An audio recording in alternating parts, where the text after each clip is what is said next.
খোদার কসম, জমিন আল্লাহকে বলে, আল্লাহ ওরে উল্টাইয়ে দেই, ওরে উল্টাইয়ে দেই।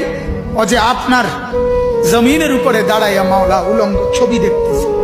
রাত 2টায় নওজোয়ান মনে করে ডানে বামে মা নাই, বাবা নাই, কেউ নাই, সবাই ঘুমায় গেছে। তখন উলঙ্গ ছবি বের করে আরেক মেয়ের সাথে প্রেমের আলাপ করে।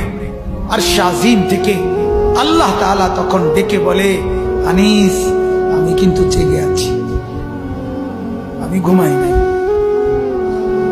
সব ঘুমিয়েছে, আমি ঘুমাই নাই, আমি ঘুমাই না। যদি বলো আল্লাহ আপনি ঘুমান, আল্লাহ বলবে রাতের 2টায় যদি তুমি পেশাব করতে হয় আর যদি উঠতে হয়, আমি যদি ঘুমাই, তুমি বান্দা তোমার চোখ মেলে দিবে কে?